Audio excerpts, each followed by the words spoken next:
All right. The game of the day, probably the wackiest roller coaster ride that you've been on. A&M fans, man, like what a season. So much excitement, so much jubilee. And then y'all were ticked off. Y'all were ticked off. Y'all were nervous. Y'all were worried. My inbox was full of so many people, man. Like, see, A&M has played the bottom feeders in the SEC. They don't deserve to be ranked that high, even though their strength of record is the best in the country. They've been blowing people out. They had their bad game. And why they had their bad game is because South Carolina came out really, really good. And I was impressed with South Carolina. And here's another thing, too, to consider. Like, this is the difference between playing a South Carolina and playing different teams in different leagues that don't have legit players on it. Lenora Sellers is a first-round pick quarterback. Like, he's got all the skills to be an elite quarterback.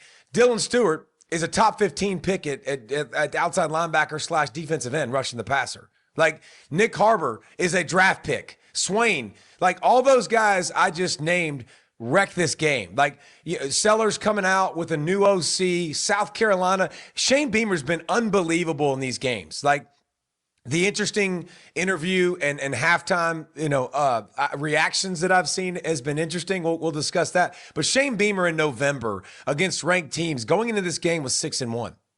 6-1. Like, they've found a way to win these games. Obviously, now he's 6-2. I thought the first quarter interview on the field, I love when they give you a little bit of that, because when they give you that, you kind of get to see how a coach reacts, how a coach responds.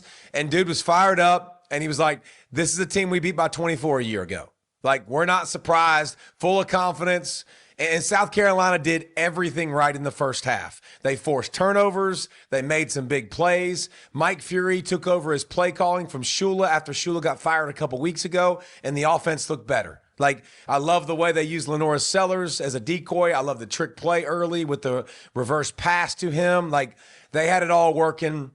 And on the other side, A&M looked like a team that was not ready. They were playing a team that didn't think they could beat them. And Marcel Reed was not very good, man. Like, his feet were really happy. He was missing all over the place. He had 3 turnovers in the first half. And if you watch that game, man, it very easily could have been 5. Like, there was a bunch of passes that were tipped, deflected, you thought might have been a turnover again. And the field goal kicker, Bond, misses 2 kicks. It's one thing to miss a 50-yarder. It's another thing to miss a 25-yarder. Like, that's really, really ungood. So down 27, and the stat that was crazy, they showed it on the screen. SEC teams down 27 at the half were 0-286.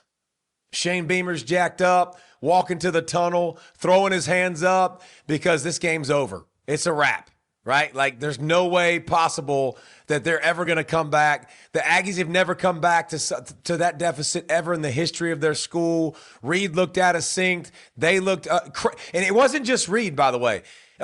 Craver drops a touchdown pass or a first down, and Concepcion drops a touchdown pass. Like, they're dudes who had got him in the mix and got him to that point. Their main 2 playmakers also weren't playing well along with Reed. So everything was going wrong. And then Elko goes to the half.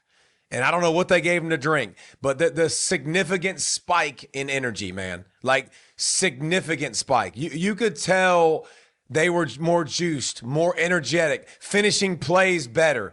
And they come out and they are absolutely nuclear. Like, it was crazy, the difference. Marcel Reed buying time, throwing the football, resetting his feet, throwing the football.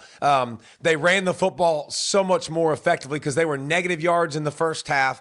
South Carolina just, 3 and out.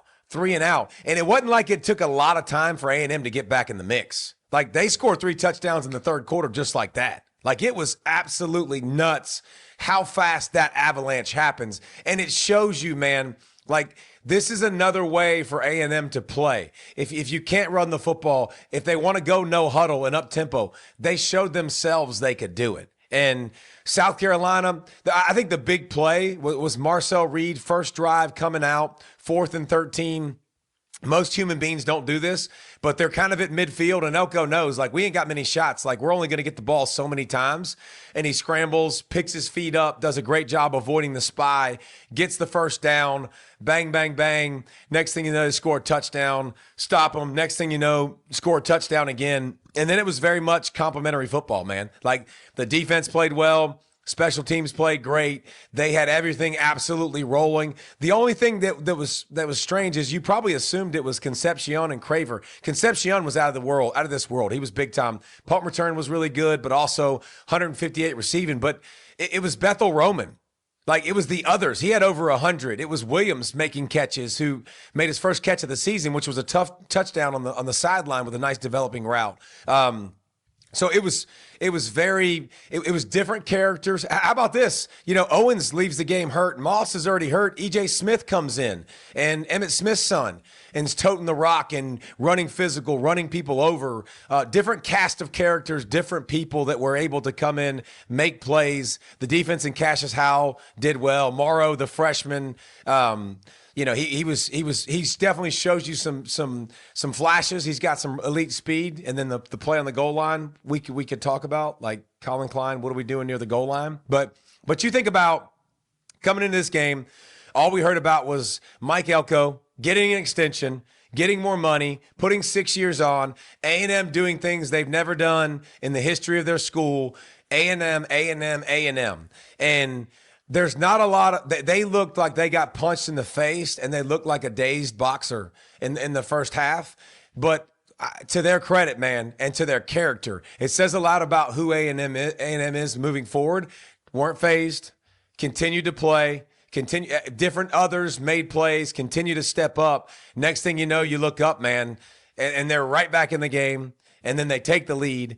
Cassius Howell continues to be an unbelievable wrecker off the edge. And how Mike Elko uses him, it's just impressive, because, you know, he's the guy that if he's that good, man, you're going to double team him. You're going to send a tight end to chip, a running back to chip. Well, Elko does such a great job of also using him as the dropper.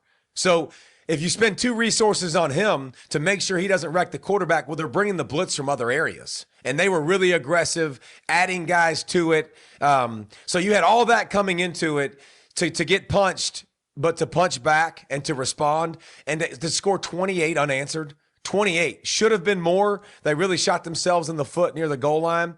But how about the defense? They held them to 76 yards in the second half. 76. That's what South Carolina had. Lenora Sellers, Harbor, all those weapons. Like, that's unbelievable. So I think that A&M's not going to jump up in the rankings now because Indiana took care of business. Ohio State took care of business. A&M fans, I would be excited that we have a squad that if we get down, not only do we have the horses and the firepower and the QB that can go throw it every single play, almost every single play to get back in it, but also that we got this. We got this heart inside of our chest. Like, we're not going to flinch, because it would have been easy to go, okay, this was our day. This was our one moment. Like, we didn't play great. So what? So be it. We've been great all year long. Doesn't really matter. Nah, bro. They made the plays when they needed to. And so that says a lot about A&M moving forward. And I can tell you this, as a defensive guy, don't let Marcel Reed keep doing that, man, because that does not make me happy. With his ability to scramble, the receivers' abilities to make play, now more of them. Got to get healthy at running back. Scooby Williams was out too from on the defensive side of the ball, so they've got some injuries to get. Williams and Anderson were both out on the defensive side of the football, so they got to get healthy at the running back spot. But A&M fans, be excited, be jacked that you got the horses to make that kind of a comeback.